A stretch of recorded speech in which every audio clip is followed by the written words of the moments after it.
महिला, चाहे वो बंगाल की डॉक्टर हो या दिल्ली की मेडिकल स्टूडेंट निर्भया, चाहे वो यूपी के हाथरस की गांव की लड़की हो या मणिपुर की, चाहे महाराष्ट्र के बदलापुर की छोटी बच्ची हो या मलयालम फिल्म इंडस्ट्री की एक्ट्रेस, देश के किसी भी कोने की बात कर लें, किसी भी एज ग्रुप की महिला की बात कर लें, किसी भी प्रोफेशन की बात कर लें, किसी न किसी तरह महिलाओं की इज्जत दांव पर जरूर लगी है। इस वीडियो में बात करेंगे मलयालम फिल्म इंडस्ट्री में एक्ट्रेसेस के साथ होने वाले यौन शोषण की और इसको लेकर सामने आई जस्टिस हेमा कमेटी रिपोर्ट की। क्या है मामला और इस रिपोर्ट में क्या लिखा है, सब डिटेल में बताएंगे। मेरा नाम है हरीम और आप देख रहे हैं स्विच। ये मामला 17 फरवरी 2017 का है। मलयालम फिल्म इंडस्ट्री की एक लीडिंग एक्ट्रेस को कुछ लोगों ने अबडक्ट करके सेक्सुअली असॉल्ट किया। मामले में एक प्रोमिनेंट एक्टर का नाम उछला और केरल में इसको लेकर काफी आउटरेज रहा।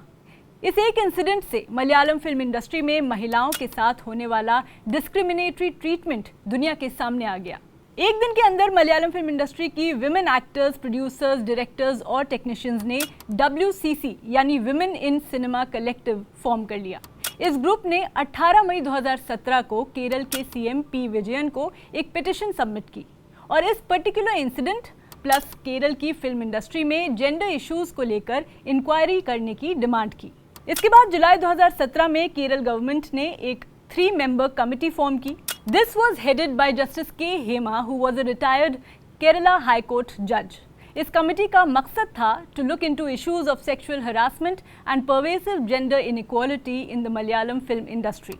Over the next 2 years, justice Hema committee ने केरल फिल्म इंडस्ट्री की कई महिलाओं से मल्टीपल इश्यूज पर बात की और दिसंबर 2019 में केरल के CM P विजयन को 295 पेजेस की रिपोर्ट सबमिट की। यानी 2019 में रिपोर्ट सबमिट हुई, लेकिन ऑलमोस्ट 4.5 साल बाद 19 अगस्त 2024 को केरल सरकार ने जस्टिस हेमा कमेटी की ये रिपोर्ट फाइनली रिलीज की और ये रिपोर्ट भी रिडैक्टेड थी, यानी संशोधित थी, क्योंकि जो रिपोर्ट रिलीज की गई वो 233 पेजेस की है, जिसमें मलयालम फिल्म इंडस्ट्री में महिलाओं के साथ होने वाले एक्सप्लॉयटेशन का पूरा ब्यौरा है।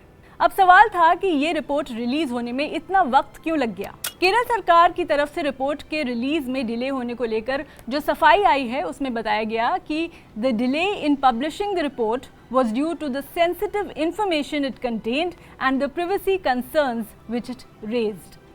केरल के CM P विजयन ने बताया कि 19 फरवरी 2020 को जस्टिस हेमा ने केरल सरकार को लिखा था कि ये रिपोर्ट रिलीज नहीं होनी चाहिए क्योंकि इसमें जो जानकारी सामने आई है वो बेहद सेंसिटिव है। फिर सवाल ये कि जब ऐसा ही है तो अब रिपोर्ट क्यों रिलीज की गई।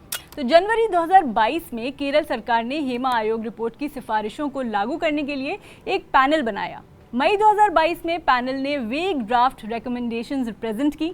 इसके बाद 5 RTI वर्कर्स और मीडिया पर्सन्स ने डिटेल्ड इंफॉर्मेशन के लिए KSIC यानी केरला स्टेट इंफॉर्मेशन कमीशन से कांटेक्ट किया।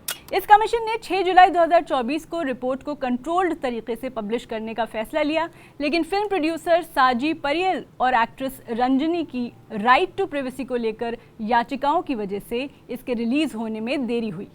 इस रिपोर्ट में 63 पेजेस को हटा दिया गया। हालांकि केरल हाईकोर्ट ने सरकार को निर्देश दे दिया कि उसके सामने पूरी रिपोर्ट पेश की जाए, इंक्लूडिंग दी 63 पेजेस जिनको कॉन्फिडेंशियलिटी का हवाला देकर हटाया गया था। अब आपको बताते हैं कि इस रिपोर्ट में एग्जैक्टली क्या सामने आया। तो इसमें यह पता चला कि मलयालम फिल्म इंडस्ट्री में सेक्सुअल हरासमेंट का कल्चर है।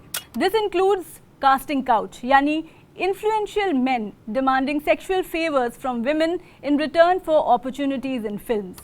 इसके साथ ही frequent vulgar comments made by men at workplace, then drunk male co-actors force themselves into the rooms of women. दूसरी बात जो सामने आई वो ये थी कि एक डर है कि अगर महिलाएं यौन उत्पीड़न की रिपोर्ट करेंगी तो उन्हें इसका खमियाजा भुगतना पड़ेगा। ये डर सेक्सुअल एक्सप्लॉयटेशन की रिपोर्ट ना करने की एक बड़ी वजह है। इसके अलावा टॉक्सिक फैन क्लब्स से साइबर हरासमेंट भी एक बड़ी वजह है। रिपोर्ट में यह भी सामने आया कि केरल फिल्म इंडस्ट्री में प्रभावशाली एक्टर्स और प्रोड्यूसर्स का ऑल मेल माफिया हावी है जो अपनी ताकत का मिसयूज करता है।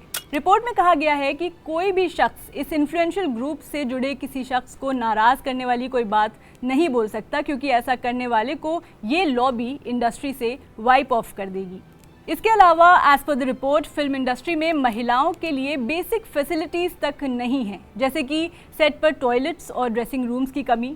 रिपोर्ट में कहा गया कि फिल्म सेट्स पर काम करने वाली विमेन स्टाफ को खुली जगहों या शेयर्ड बाथरूम्स का इस्तेमाल करना पड़ता है, जिससे उन्हें यूटीआई जैसी प्रॉब्लम्स और फिर हॉस्पिटलाइज होने तक का खतरा रहता है। Also as per the report written contract के एब्सेंस में there is lack of equal pay for men and women in the Kerala film industry.